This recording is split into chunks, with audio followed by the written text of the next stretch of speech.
You know, quite frankly, I've come to the point where I can't even put into words what I really want to articulate on here in terms of this upcoming election.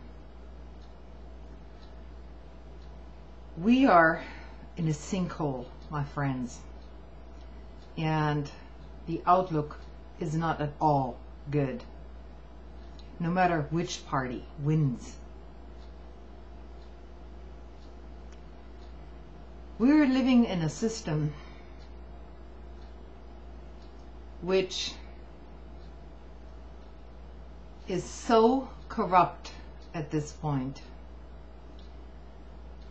that I truly don't believe that it can be changed from within in the short run. The long run might be a different story, but that's going to take decades.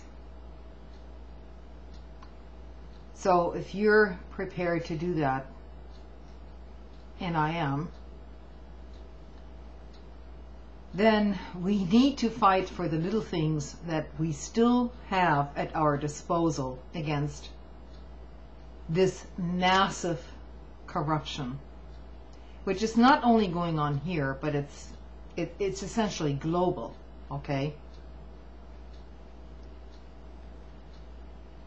There is some truth to the fact that there are differences between the Democrats and the Republicans at this point, but these are very minute differences, and the true people who run the show, you know, could care less about those differences, because they're going to play out those small differences against each other.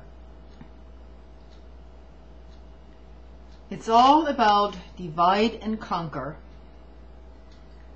But I have to tell you, in this election,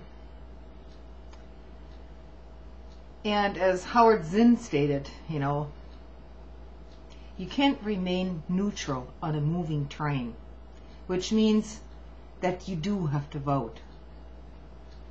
If you hate all of your political candidates on your ballot, then at least take the time to read the measures, the initiatives put on your ballots for your local candidates, for your local community, for your municipality or whatever. At least do that much.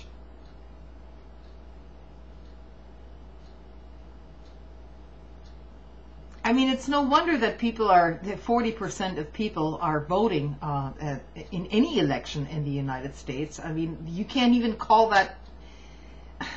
It's not even an election when only 40% of the people bother to vote.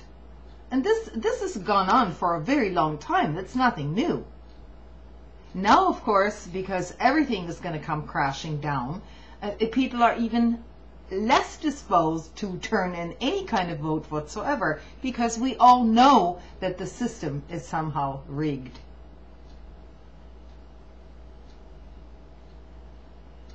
But not voting and just completely dropping out is not the answer either.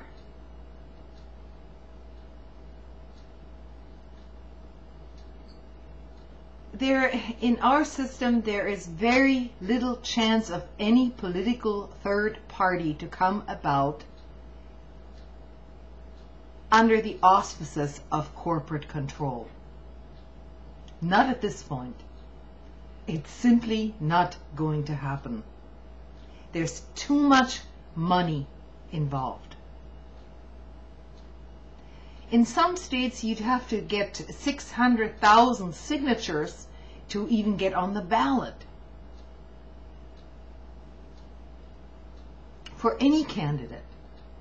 And guess who's turning out those signatures? Those are the big guys up top who have all the money, and they're influencing both parties equally.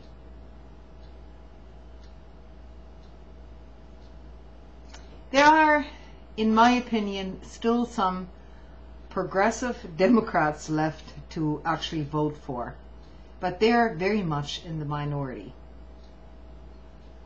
What we have here is basically a corporate-sponsored revolution called the Tea Party movement, over were taken a long time ago by corporate interests and financial backing from multi-millionaires and billionaires.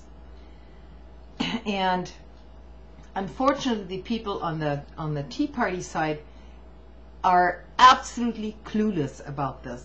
They cannot fathom that this is not their own grassroots movement. No, it's not. Actually, what the elites want to do is they want you to get militant against other Americans who may not think the same way you do. And that's precisely what's happening. So we are facing a dangerous moment in our history in this country. The rhetoric, the vitriol, and the hatred has gone out of control. And those of us who want peaceful resolutions to these things are being drowned out. Now, you know, you can point to the rally by Jon Stewart and Colbert and all of this. It makes no difference in terms of changing the opinions of people who hate everything except what they believe in. It's not going to change their minds.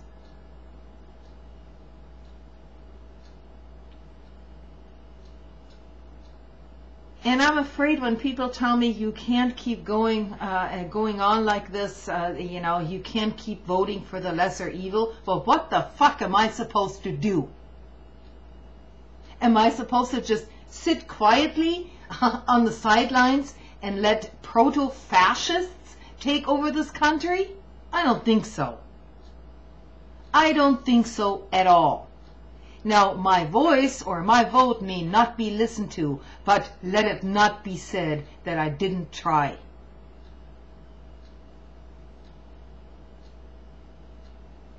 And it's not an ego thing. There are many people like me who think this way.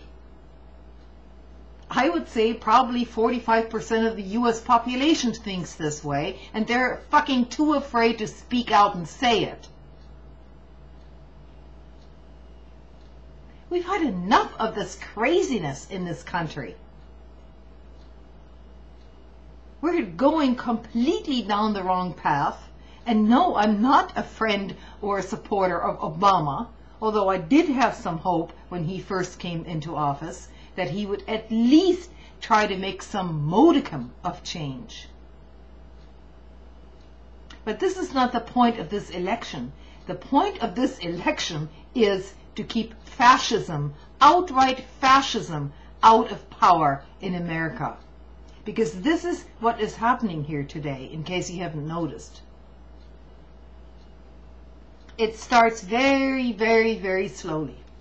And it's gaining ground more and more as the economy deteriorates. And that's not going to be solved anytime soon.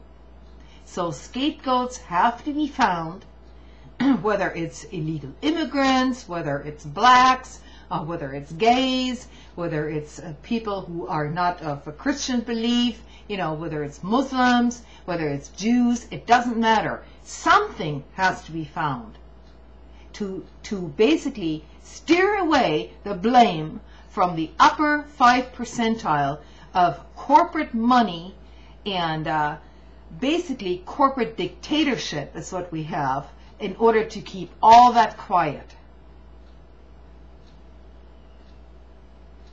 And rest assured, they are going to try to shut us up for good. And once that happens, it's too late. So we better speak out now. And whether it's through some measly vote that you think doesn't count, then at least you tried. At least you tried. And we need to keep organizing on the local level against this shit. We can all be neighbors, you know. As a matter of fact, I'm trying to organize tenants in my own apartment building against this asshole which owns the building, who is basically run amok here, and instead of helping people and instead of paying his own goddamn bills, because he doesn't want to pay any taxes either, you see. He's not responsible for anything. So yeah, you bet I'm organizing on a local level, because people have had enough.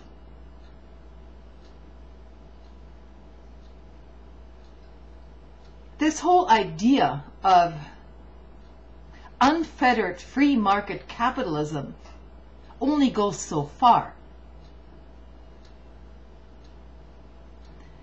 This entire idea of globalization and, looking for the cheapest products and the cheapest labor force all over the globe can only go so far before everybody globally starts to get the picture and says, no. No more. So start locally. If you're tired and fed up with your congressional candidates and senators, vote them out. Do something. Support your local candidates, support your local initiatives, whatever it is, and think for yourselves. And have some fucking compassion for other people. If you want to live in a world which is defined by social Darwinism, okay, the weakest just fall by the wayside, let grandma die and all that shit.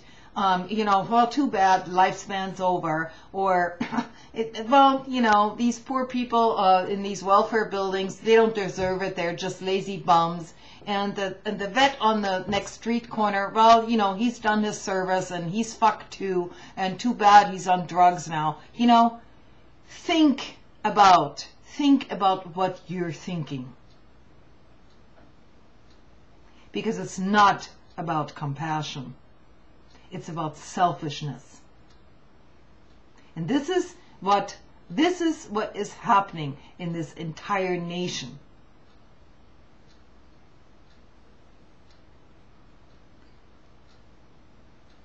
We're turning into a society which is pitted against each other with through our mass media, I might add, which says me, and my family comes first, and fuck you. Fuck you.